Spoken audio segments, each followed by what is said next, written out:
पाकिस्तान के विदेश मंत्री और उप प्रधानमंत्री इशाक डार ने खुद कबूल किया कि भारत ने 36 घंटे में 80 ड्रोन से हमले किए थे। ऑपरेशन सिंदूर ने पाकिस्तान को केवल सैन्य स्तर पर ही नहीं बल्कि मनोवैज्ञानिक और राजनीतिक स्तर पर भी गहरे झटके दिए। 8 महीने बाद पहली बार पाकिस्तान ने आधिकारिक तौर पर यह माना है कि भारत ने उसके एक बेहद अहम सैन्य ठिकाने को निशाना बनाया था, जिनमें से एक ने उनके महत्वपूर्ण नूर खान एयरबेस को नुकसान पहुंचाया और कई जवान घायल हुए। जी हाँ, ऑपरेशन सिंदूर को लेकर पाकिस्तान का अब तक का सबसे बड़ा कबूलनामा सामने आया है। पाकिस्तान के डिप्टी प्रधानमंत्री और विदेश मंत्री इशाक डार ने माना है कि भारतीय ड्रोन हमले में रावलपिंडी के चकलाला इलाके में स्थित नूर खान एयरबेस को नुकसान पहुंचा था और इस हमले में पाकिस्तानी सैन्यकर्मी घायल भी हुए थे। दोस्तों, पाकिस्तान के प्रेसिडेंट ने कहा है कि जब भारत और पाकिस्तान की जंग हो रही थी तो मुझे मेरे मिलिट्री सेक्रेटरी ने कहा कि जनाब आप जो है वो बंकर में चले जाएं। खुद मैं आसिम मुनीर बोलूं या आईएसआई चीफ आसिम मलिक बोलूं, इनमें से हर आदमी अंडरग्राउंड था, ये सेफ थे बंकरों के अंदर। इशाक डार ने हाल ही में प्रेस कॉन्फ्रेंस में खुलकर ये स्वीकार किया कि भारतीय हमलों में पाकिस्तान का अच्छा खासा नुकसान। उसने ऑथराइज किया आर्म फोर्सेस को।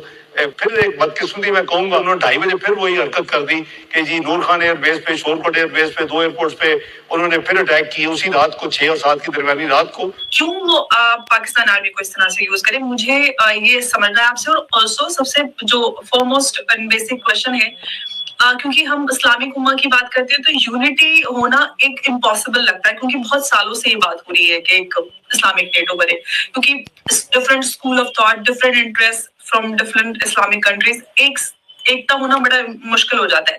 तो ये कितना प्रैक्टिकली पॉसिबल है, and why Asim Munir is pushing this narrative so aggressively? सबसे पहले तो आपने एक बहुत अच्छा सवाल खड़ा किया है।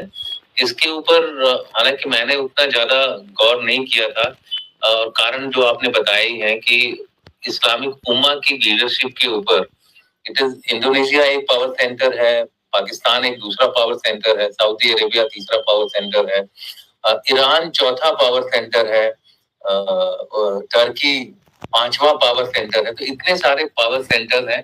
बेसिकली पावर सेंटर्स कैसे बनते हैं? पावर सेंटर्स बनते हैं आपकी मिलिट्री माइट पर और आपकी जो है सॉफ्ट पावर यानी कि कल्चरल रीच पर।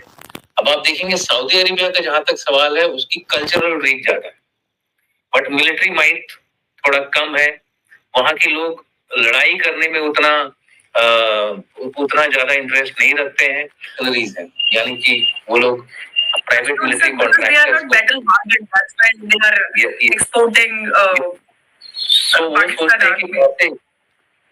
वो सोचते हैं कि पैसे के बल से हम लोगों को बुलाएंगे, लोग हमारे लिए लड़ेंगे। तो उसमें भी एक शॉर्टकमिंग है।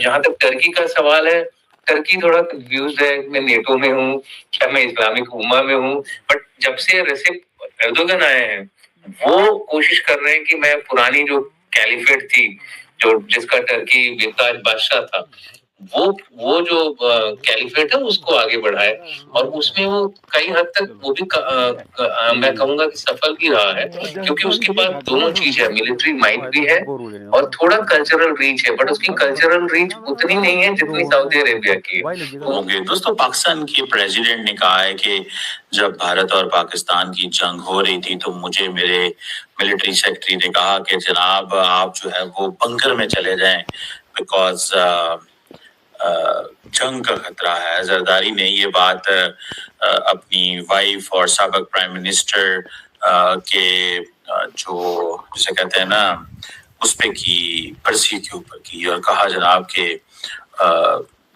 मैं बंकर में नहीं जाऊंगा, लीडर जो है वो बंकर में नहीं जाया करते, दिस एंड दैट एंड और इस तरह की सारी चीजें।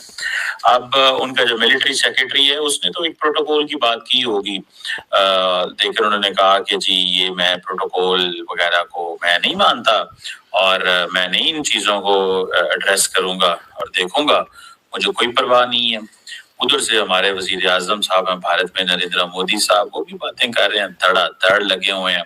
वो अपनी इकोनॉमी की बातें सुना रहे हैं। पाकिस्तान की जो लीडरशिप है वो इंडिया के हवाले से बात कर रही है। मैं देख रहा था कि जो इंडिया इन पाकिस्तान है, इंडियन जो हाई कमीशन है इस्लामाबाद, उसने एक बड़ी इंटरेस्टिंग ट्वीट की। उन्होंने कहा जनाब कि 2025 तो हमारे लिए बहुत अच्छा है, ठीक है जी, और पाकिस्तान ये कह रहा है कि भाई 2025 तो इंडिया के लिए बड़ा बुरा है, क्योंकि अगले दिन द हिंदू अखबार ने कहा कि 2025 जो है वो सबसे मुश्किल तरीन साल था फॉर इंडिया। 2025 सबसे मुश्किल तरीन साल था और इसमें ये स्पोक ऑफ दिस। सो और उन्होंने ये भी कहा कि जनाब वो इसलिए मुश्किल तरीन साल था बिकॉज इंडिया जो है उसको वो जो ग्लोबल रेलिवेंस थी, वो पोजीशन थोड़ी सी उतनी स्टेबल नहीं रही अब इंडिया की। इंडिया को जो अमेरिका से सपोर्ट चाहिए थी वो नहीं मिली। इंडिया के अंदर अखबारें ये लिख रही हैं। एक तो ये पॉइंट है। दूसरी बात ये है कि ये हमारे सदर साहब का ये कहना क्या इंडिकेशन है? मुझे ऐसे लग रहा है ये इंडिकेशन है कि भाई साहब ये सारा टाइम इंडिया हमें धमकियां देता रहता है, ठीक है जी, सारा टाइम इंडिया हमें धमकियां देता रहता है और बार बार एक ही बात कर रहा होता है कि जनाब हम छोड़ेंगे नहीं, ये नहीं होंगे। तो और वज़ीर आज़म नरेंद्र मोदी जो है वो उनको भी अच्छा लगता है ये सियासत करनी और ये सारी चीजें, तो वो समझते हैं ठीक है, अगर ये पाकिस्तान अगर मोदी साहब कर सकते हैं तो हम भी ये कर लेते हैं। तो बेसिकली ये मोदी साहब ने जो सियासत शुरू की है, पाकिस्तान ने बड़ी देर तक ऐसी सियासत जो है वो ना करने का फैसला किया, लेकिन अब हालात ऐसे पैदा हो गए हैं कि पाकिस्तानी पॉलिटिशियन जो है ना उनको भी मैदान में थोड़ा कूदना पड़ा है। उन्होंने प्राइम मिनिस्टर नरेंद्र मोदी जो है ब्रांड ऑफ पॉलिटिक्स है वो पाकिस्तान के अंदर भी आ रहा है और उनकी जो सियासत की एक झलक है जिस पाकिस्तानी नौजवानों काम करो वरना मेरी गोली तो है ही। तो बेसिकली वो चीज जो है ना वो हमारे लीडर भी यहाँ पे सोच रहे हैं कि फाइन ये कल नरेंद्र मोदी सारी गेम किए जा रहा है तो हमें भी ये कुछ ना कुछ करना चाहिए। इन केस अगर ये ऐसा ब्रांड ऑफ पॉलिटिक्स इंट्रोड्यूस कराते हैं पाकिस्तानी, ठीक है, तो इट मींस कि हालात तो बेहतर नहीं है। लेकिन पाकिस्तान ने ये बहुत देर ये सब कुछ नहीं किया बिकॉज उनको पता था कि दुनिया हमें वॉच कर रही है and we need to get into this piece हमने ये करना है। इंडिया पाकिस्तान ने पीस के बड़े नारे में लगाए, लेकिन वो समझते हैं कि भाई ये कोई फायदा नहीं है इस पीस का। हेलो दोस्तों, साथियों, जय हिंद। कहते हैं सच कभी छुपता नहीं और इसी का सबूत आज पाकिस्तान ने 8 महीनों बाद दिया। साथियों, मई में हुए ऑपरेशन सिंदूर में भारत द्वारा जो सटीक हमले किए गए थे, पाकिस्तान ने आज तक उन्हें कभी नहीं माना और नकारता ही रहा। पर आज पाकिस्तान के उप प्रधानमंत्री इशाक डार ने माना कि भारत ने सटीक हमले किए जिनमें उनके कई अहम ठिकाने जिनमें नूर खान एयरबेस शामिल है पर काफ़ी नुकसान हुआ और कई सैनिक घायल हुए। इन हमलों से पाकिस्तान पर मानसिक और राजनीतिक दोनों तरह के प्रभाव पड़े। वहीं पाकिस्तान राष्ट्रपति ने माना कि हमलों की वजह से उन्हें बंकर में जाने की सलाह दी गई थी।